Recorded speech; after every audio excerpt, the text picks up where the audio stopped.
Olá, meus amigos, eu sou o Toninho e hoje nós estamos no canal 48.1 UHF, a nossa TV Sol de Indaiatuba, levando informação e entretenimento até você. E o nosso convidado de honra de hoje, né, o padre Marcos Antônio, ele que está aqui. Hoje nós vamos falar de alguns assuntos bastante pertinentes, vamos falar do Jardim Moração, vamos falar da paróquia de Santo Antônio, que está em festividade. Padre, seja bem-vindo, é honra receber no programa Frente a Frente com o Toninho. Que agradeço o convite, Toninho, obrigado pela oportunidade, obrigado de estar aqui com vocês e poder também falar da nossa quermesse de Santo Antônio, da nossa paróquia tão tradicional aqui na cidade de Indaiatuba, na Morada do Sol. Na Morada do Sol, esse bairro maravilhoso, um dos melhores bairros de Indaiatuba, que a gente tem orgulho de estar sempre elevando esse nome com orgulho, né? Quem mora lá é suspeito em falar, né? Pois é. Mas é assim, formado por um povo muito bacana, muito bom, povo muito disponível, um povo trabalhador, um povo muito honesto, né? Que a gente vê circulando pela cidade, circulando pelo bairro, né? Como as pessoas são muito trabalhadoras, né? Muito enraizadas mesmo naquilo que fazem, né? O pessoal realmente pé roxo, mas é um povo firme. Como é que está as expectativas para essa festança que já está iniciando, né? Já iniciou? Sim. Nós iniciamos na semana passada, dias 27 e 28 de maio. Então foi primeiro final de semana, foi a abertura da festa, né? E agora a nossa sequência, nós temos então mais 3 finais de semana. Temos esse final de semana, 3 e 4, depois 10 e 11, e depois então 17 e 18. Sendo que no 18 nós temos a festa vai ser diferente, ela vai ser pela manhã, no domingo, que é com um encerramento com um grande show de prêmios. Então são as cartelas que são vendidas, né, para as pessoas e naquele momento da manhã, a partir das 10 horas, nós vamos ter então o grande show de prêmios com sorteios, rodadas extras, as barracas funcionando, inclusive vai ter também a macarronada do padre. Que maravilha, né? Essa eu quero estar lá, viu? Macarronada do padre, porque como na semana anterior é aniversário do padre, eu falei assim, então a gente não pode fazer aniversário do padre, vamos fazer uma macarronada com o povo. Então a gente celebra o aniversário e faz a macarronada do padre, pronto, né?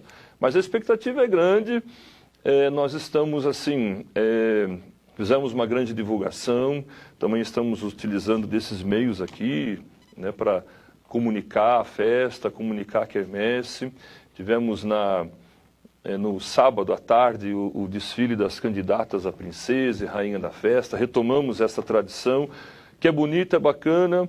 As adolescentes se envolvem com um trabalho bonito da igreja.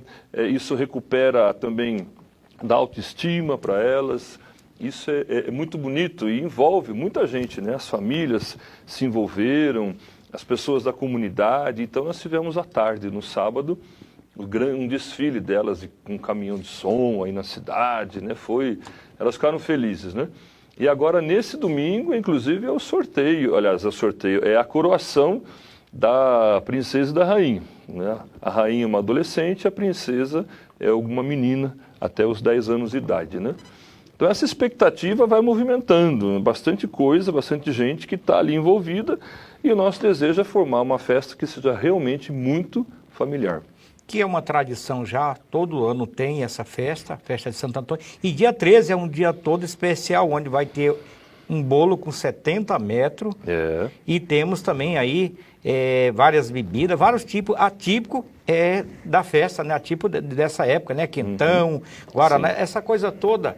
E é muito bom, a gente fica feliz aí de ser no nosso bairro, ser no Jardim Morada do Sol. É uma coisa muito bem-vinda para o nosso bairro e também faz com que as famílias, elas tenham mais aí contato com as outras e que une mais as famílias. Sim.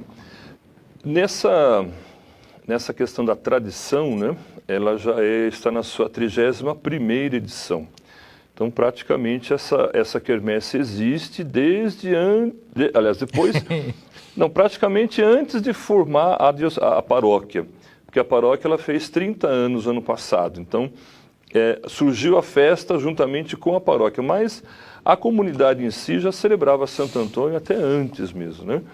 Então, sempre foi uma grande festa familiar. Claro que dentro das condições antigamente, eles me contam, né, que não havia asfalto, não havia piso, então era no barro, chovia, tinha... eles contam a história que fazia tudo na lama, nos dias que chovia, era muito frio.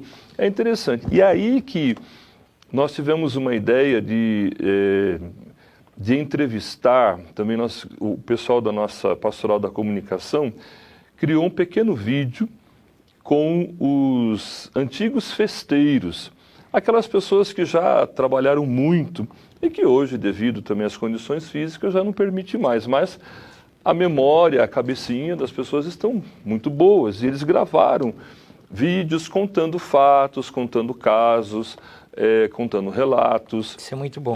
Interessantes, né? Sim. E que eles, então, dão um testemunho. Por quê?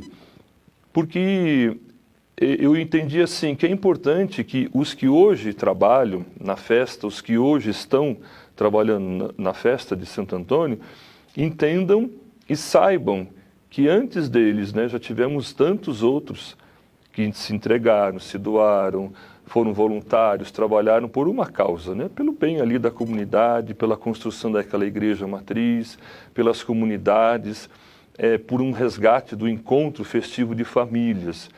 E aí isso, sabe, movimentou muito as pessoas, e olha, fulano, ciclano. Inclusive vai ter um momento também na trezena, na parte religiosa, que nós vamos homenagear também aqueles que já trabalharam na festa e que já foram, então, para a eternidade, né, que já faleceram. Então será também a eles atribuídos uma homenagem, que é importante, né? A gente, com certeza. Nós somos parte da história de alguém que começou, né? E é importante muito valorizar isso, porque uma comunidade que não conhece a sua história não dá para entender também o seu futuro, e muito menos entender a sua identidade. É preciso o resgate da história, exatamente. Pastor Marcos, deixa eu tocar num assunto aqui que eu acho bastante pertinente.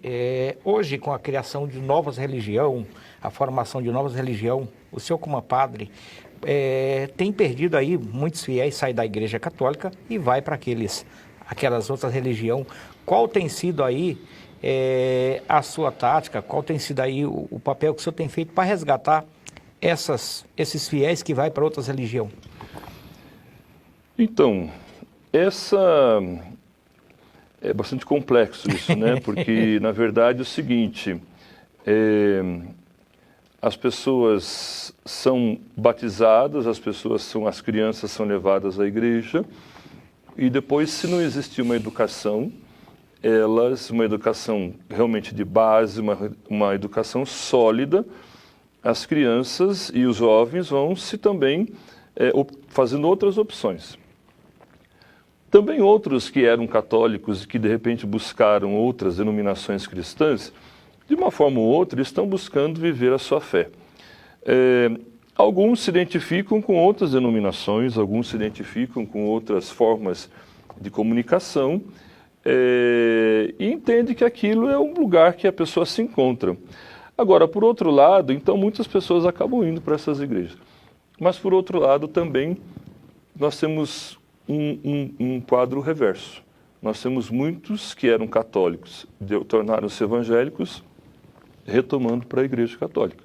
Então é uma estrada de duas vias. Exatamente. Uns vai e outros voltam. E nós, padres, né, eu pelo menos sou muito atento a isso, e a gente procura em todos os aspectos, no acolhimento, na atenção, no resgate de tradições que sempre falaram muito forte para o povo. E se a gente perde o norte dessas coisas, isso se esvazia. E uma das razões que levam as pessoas a buscar outras religiões ou outras denominações cristãs é a ausência de sentido. Uma vez que não há sentido aqui, eu vou buscar lá. Se não há lá, eu vou buscar aqui. Então as pessoas estão sempre mudando, como quem entra num supermercado, numa loja, né? Então, a gente precisa encontrar a resposta, encontrar o sentido, encontrar de fato a formação e entender também as razões da fé. Se a gente não entende a razão da fé, a gente anda muito superficialmente. Então a gente precisa buscar também se formar para poder entender. Se eu estou ali ou se eu estou aqui, mas esteja inteiro. E é isso que importa. Exatamente. Uma das coisas hoje que às vezes eu vejo tanto por uma parte como por a outra, Padre Marcos, é a questão do evangelismo, né? O evangelismo hoje, eu acredito que de uma forma, tem deixado assim um pouquinho a desejar, porque alguns anos atrás, a gente via mais pessoas engajadas no sentido de evangelizar, bater na porta, fazer as profissões ali, onde eles passavam. Inclusive, esses dias aí, eu não lembro qual era a dominação, mas era da Igreja Católica, eles fazem aqueles passeata, né, com a santa, que chama... Procissões. Procissões, isso, exatamente. Uhum. E eu acho que isso agrega muitos valores, onde as pessoas veem que estão empenhadas, que estão ali dando o máximo de si, buscando e levando uma palavra. As procissões são as grandes tradições que a igreja fez. Por que existe a procissão? Porque a nossa vida é um caminhar constante. A procissão, ela nada mais é do que uma representatividade do nosso caminhar. E quem é que caminha à nossa frente? É Jesus Cristo. Quem é que caminha diante de nós? É o próprio Deus, né, na pessoa de Jesus. Então, a procissão, com os andores, a tradição, é honrar aqueles que vieram antes de nós. E é o sentido do caminhar. A nossa vida é um perene caminhar, é um constante caminhar. Ela não é uma vida estática, não é uma vida parada. E a vida de fé não é morta. A vida de fé é uma vida de caminhar. Caminhar a quem? A Deus. Então a procissão, ela é ali também um sinal da evangelização, ou seja, um sinal da manifestação da fé. Hoje existe uma grande... O Papa Francisco pede, né, que seja uma igreja em saída, e nós, então, estamos muito organizados em vários organismos que procuram agir fora da igreja. Então, nós temos pessoal da Renovação Carismática, por exemplo, que é muito dado a fazer as visitas às famílias. Isso é muito bom. Nós temos muitos que estão fazendo e vão até eles e encontram situações bastante difíceis e dolorosas. E eles levam palavras de consolo, de conforto, de ânimo, identificam as situações que estão ali mais difíceis, buscando soluções, na visita aos enfermos que a igreja faz. Quer dizer, existe todo um trabalho também que não é visto. É muito silencioso esse trabalho. Então as pessoas vão agindo de uma maneira silenciosa, mas que ela vai lentamente produzindo frutos. Então, em vários aspectos, né? É o modo de evangelizar, aquele que vai. Jesus Cristo foi assim. Ele não ficou parado esperando que todos viessem. Ele foi, e ele anunciou, e ele fez acontecer. Exatamente. E é assim que a gente deve ser. Padre Marcos, um abraço muitas vezes vale mais do que 1000 palavras. Às vezes as pessoas estão assim, tão desanimadas e já não acreditam mais em nada. E muitas vezes um abraço vale mais do que 1000 palavras. E olha, estou contigo, Deus ainda tem solução para a sua vida. Acho que isso é muito importante. Sim. Santo Antônio tem uma expressão muito bonita, que ele diz: cessem as palavras e falem as obras. Então, diante disso, é para a gente entender que muitas vezes só o falar, mas a gente precisa agir, né? A gente precisa agir dentro da nossa fé, dentro daquilo que nós precisamos, de fato, construir. Legal. Vamos para o nosso comercial.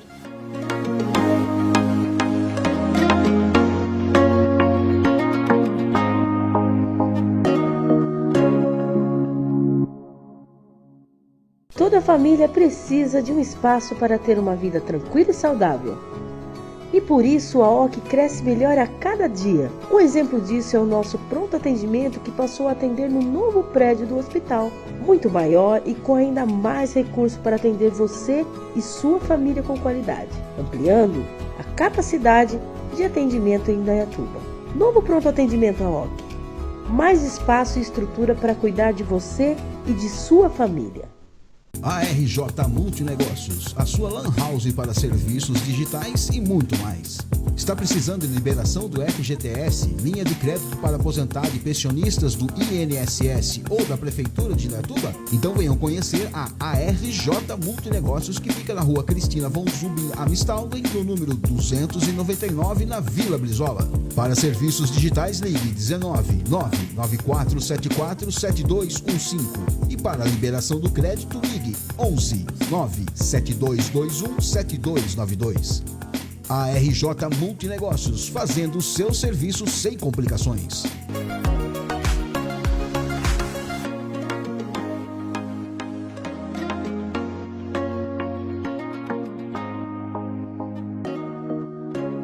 Voltando dos comercial, nosso entrevistado de honra de hoje, o padre Marcos, ele que está aqui, a gente está conhecendo aí um pouco da sua história, falando aí das festividades aí da paróquia Santo Antônio, né? E uma das perguntas, é verdade que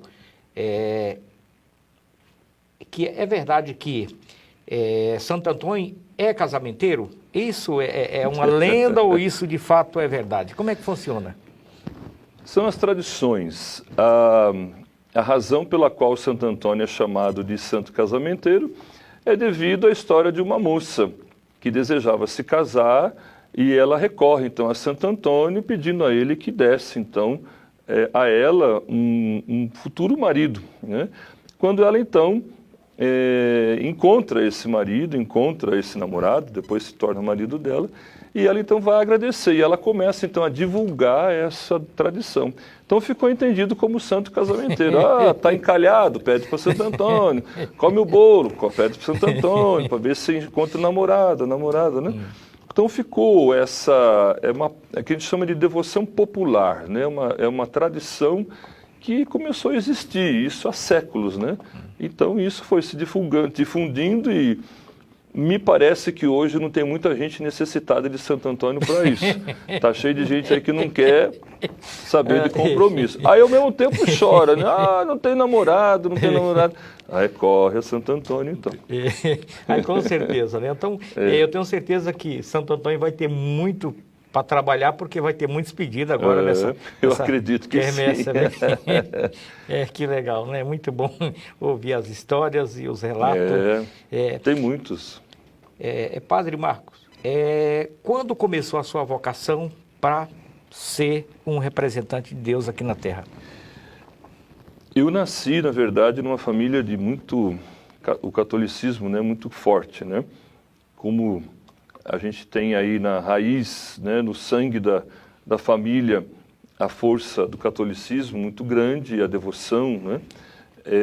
Eu me despertei, meus pais, né, se conheceram na igreja, nos movimentos de igreja de antigamente, a família, todos os irmãos dele, da minha mãe, também sempre muito ligados à igreja. Então era muito forte, né, a presença religiosa nas famílias.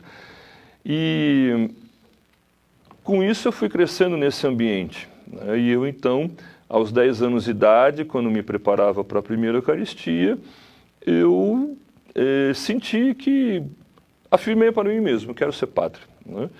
Quero ser padre, e aí então eu morava perto da paróquia, morava na paróquia em Piracicaba, na Coração de Jesus, conhecida como Igreja dos Frades, e ali fui alimentando a minha fé, alimentando toda a minha vida, minha caminhada vocacional, encontros com os frades, tudo mais, até que fui fazer a experiência, e depois então na experiência a gente vai amadurecendo, e chegou o momento então de dizer, né, qual é o rumo vou tomar, né? Então, depois de um tempo, deu um intervalo na minha vida para definir se eu queria realmente ser ou não ser, se eu queria de fato assumir ou não assumir, né, a vida ministerial, a vida presbiteral.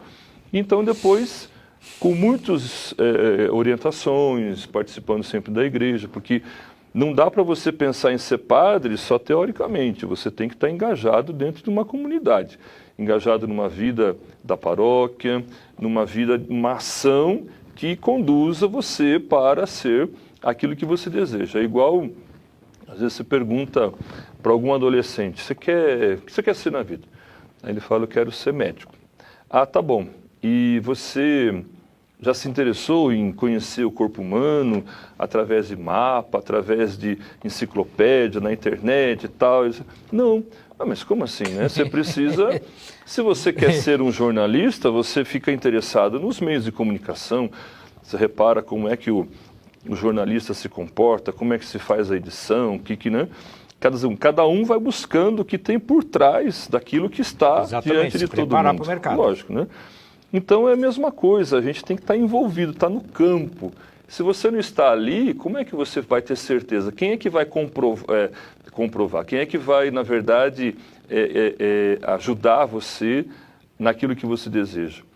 É o local onde você está para ajudar. Então, no campo do trabalho, no campo da vocação, que é isso. Então, ali naquele meio, no trabalho, grupos de jovens, coroinha, missas e tantas coisas, ali vai se confirmando. Se sim, se cada vez mais eu me identifico com aquilo, mais eu desejo. Agora, se aquilo começa a dizer, não, eu gosto, mas não é para mim, né? Então, é como qualquer profissional, isso daqui eu me identifico, mas não é para mim. Agora, no caso da vocação, existe um dado de fé, né? Que aí é uma questão de fé, e você tem que acreditar, olha, Deus te chama para o ministério, Deus te chama para o serviço, Deus te chama a se colocar à disposição da igreja, no serviço ministerial. Como existem outras atividades na igreja. Eu posso ser casado, eu posso ser um bom catequista, eu posso ser um bom leigo, eu posso ser uma boa pessoa engajada na vida da comunidade. Então isso faz com que as pessoas também descubram a sua vocação, né? Só que eu quis mais. Eu não queria só isso, eu queria mais. Então, aí surgiu a vocação. Desde a infância, sendo alimentada toda na juventude, vai para o seminário, tem os momentos de estudo, de oração, de formação, e a gente, então, depois, com isso, confirma. Que é muito corrido, não é tão simples assim como alguém vê, não, é só ministrar uma missa, não é simples assim, a coisa tem uma responsabilidade, tem as famílias para ser cuidado, tem a oratória que tem que levar, então é bem complexo no sentido de tem que ter responsabilidade. A vida do padre, ela é cheia de gente que pensa que o padre fica só rezando missa, né? Não, a missa, vamos dizer, como nos ensina o Concílio Ecumênico Vaticano II, ele é o ponto alto da nossa vida, né? É a oração da missa que vai nos iluminar para o restante de todas as nossas ações. Então, disso decorre toda a nossa atividade. Então, os nossos atendimentos, as pessoas, a parte administrativa, as visitas, as missas, os velórios, os hospitais, as obras de caridade, as reuniões e outros trabalhos que a gente tem na arquidiocese também junto do bispo, né? Quer dizer, a gente assume muitas coisas. Então, reuniões, encontros, formações, tem muita coisa, tem muito bagulho.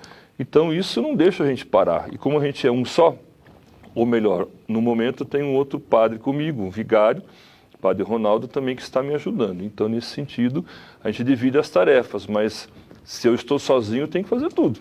E sem choro e nem vela. Tem que fazer. Tem que resolver, né? Padre Antônio, hoje, com essa modernidade, e tem gente que imagina o seguinte, quem precisa de Deus? Quem é pobre, né? Essa é uma visão um pouco meio deturpada, mas muitos acreditam que quem precisa de Deus são pessoas pobres. Como atingir essas pessoas, trazer para dentro da igreja essas pessoas que têm essa visão? Daqueles que imaginam que os pobres é que precisam, não eles? Sim. Na verdade, muitas pessoas se sentem autossuficientes, né, com aquilo que têm. Eles acreditam que esta possibilidade de ter tudo que é material é como se eu tivesse tudo na vida. E, no entanto, nós sabemos muito bem que pessoas que têm muito são expressamente vazias. Vazias do quê? De sentido da vida. Então, nós sabemos que a nossa realidade humana não está na matéria, né? Mas está nas relações. Então, isso é fato. Se a gente não tiver uma relação de afeto, de amor, não tiver as condições que todo ser humano precisa, nós vamos estar sempre desequilibrados. Então você pode ver que tem muita gente cheia de dinheiro, gente muito rica, ou gente muito abastada, que tem um coração duro, um coração de pedra. Enquanto o pobre, que sente a dor ou que sente mais o sofrimento, não significa que ele também tenha um coração que muitas vezes não seja endurecido. Às vezes é tanta paulada na cabeça dessa pessoa, é tanta situação de dor que ela também se endurece diante da vida. Então, muitas vezes também o pobre resiste a essa situação, porque ele acaba não acreditando por conta daqueles que deveriam dar exemplo e não dão. Então, nós temos os dois lados, né? Agora, de fato, as pessoas mais humildes, elas se abrem mais à fé, né? Nem sempre os mais letrados, os mais conhecedores, de fato, sentem essa necessidade. Os humildes, isso já é bíblico, né? Os humildes são sempre elevados, porque são aqueles que mais sofrem. Exatamente. São os que mais sofrem. Então, e o olhar da igreja é o olhar de Jesus Cristo. Então, esse olhar de Jesus Cristo é sempre para os mais simples e os mais pobres. E é obrigação, como reafirma o Papa Francisco, que a igreja tem que ter um olhar especial para os que mais sofrem. Nesse sofrimento estão todos. Estão pobres, estão ricos, estão todos, né? Eu acho que hoje nós estamos numa situação em que todos, na verdade, estão buscando o sentido da vida e buscam também Deus. Mas existem aqueles que têm mais coragem porque se sentem menos autossuficientes. E por isso que eles querem buscar, por isso que eles se achegam, eles permitem. Seja qual denominação for, mas eles vão. Deixa eu aproveitar esse momento e mandar um abraço aí para Dirce, né, que foi o nosso canal de bênção, e também para o vereador Índio, né, que foi ele que fez essa ponte, e aí nós temos aí o padre aqui hoje por conta dessas duas pessoas aí que fizeram essa ponte, e aconteceu aqui, nós temos essa honra de ter o padre Marcos aqui presente no nosso canal, programa Frente a Frente com o Toninho, e também quero mandar um abraço para toda a organização da Igreja Santo Antônio que está envolvida aí para que essa festança aconteça, né, que essa quermesse aconteça, né, e parabéns aí pelo trabalho de toda a equipe que está engajado aí em fazer com que essa festa que é todos os anos aconteça. De fato, tem muita gente trabalhando, viu? Não sei às vezes nem quem é quem, porque tem tanta gente que trabalha, tem mais de 200 pessoas trabalhando, e de fato lideradas aí pela Dirce, pela Silvia, o Índio também à frente de vários trabalhos, tem muitas lideranças lá, né? E de modo que assim, como você agradece, eu também sou ainda mais grato a cada um deles que se dedica e se doa por acreditar, por amar, isso que é bonito, né? Esse povo ama a comunidade, ama aquela igreja, porque aquela igreja é fruto das mãos e trabalhos deles. Foram os pais, foram eles que construíram aquela igreja e por isso eles trazem muito amor e muito carinho por aquela comunidade. Isso fortalece muito o padre, né? Porque a gente vê como é bom, né? Você sente que você tem uma família ali, né? Você não está sozinho. E isso é muito bom, né? Claro. É muito bom quando vê pessoas engajadas, pessoas envolvidas. E aí não tem tempo para pensar besteira, não tem tempo aí. E são espelhos, né? Para essa nova geração que está vindo, essa nova geração que está vindo aí com pensamento, com as ideias que muitas vezes, na nossa visão, elas não agradam muito a Deus. Exatamente. Novas gerações que precisam se motivar, né? Sair do mundo virtual e vir para o real. No mundo virtual é só o mundo de ideias, mas o real é realmente as relações que vão acontecendo, que vão se dando. É ali que precisa acontecer. E se não tiver as novas gerações, a festa ela vai, né? Exatamente. Nós precisamos de todos para manter viva essa tradição. Padre Marcos, chegamos ao final de uma programação. Fique à vontade, aquela câmera é sua, mande uma mensagem para esse povo de Indaiatuba que acredita no Padre Marcos, que acredita que, através do Senhor, vai levar a mensagem de Deus. Fique à vontade. Muito bem. Agradecendo aí a possibilidade, eu quero dizer a todos que nos assistem, a todos que estão ligados também neste canal de comunicação, que a nossa vida deve ser sempre mantida de esperança. Nunca desistir da esperança. É ela que vai a cada dia nos dando força, nos alimentando na caminhada, né? E com Jesus Cristo sempre diante de nós, Ele é o nosso mestre, Ele é o nosso Senhor, nos ensina, nos diz tantas coisas para sermos bons. Mas, infelizmente, nós temos muitas vezes, nós damos voz ao nosso lado um pouquinho mais animal, né? Dos nossos impulsos, do qual a gente deveria dominar mais para não ofender, para não chatear, para não ser humilhado, não humilhar também. Muitas atitudes que a gente não quer para nós, também nós não devemos fazer para o outro. Então, o que eu digo a vocês todos é que, nesse sentido da esperança, a gente possa crescer como irmãos, sermos fraternos, buscarmos o melhor possível para todos nós, sermos solidários uns aos outros, não só nas necessidades pontuais, quando uma tragédia acontece, quando alguma coisa acontece, não, mas sermos presença, de fato, uns nos outros, né? Porque é na solidariedade que todos nós formamos uma grande rede de amor. E é isso que Jesus tanto deseja, que a gente construa sempre mais essa sociedade na base do amor e do perdão, do diálogo e da reconciliação. Então, que Deus abençoe a todos, que Deus encoraje a todos e que Deus possa sempre nos animar e, cheios de esperança, vamos com fé, que a fé não costuma falhar, já nos diz Gilberto Gil. Que legal, né? Muito bom. Padre Marcos, muito obrigado, que Deus abençoe a sua vida cada vez mais e que o senhor continue pregando aí o Evangelho e agradecer você, telespectador, por nós entrar na sua casa. Obrigado, um beijo no coração de cada um de vocês e até a próxima sexta-feira. Até mais. Obrigado aí.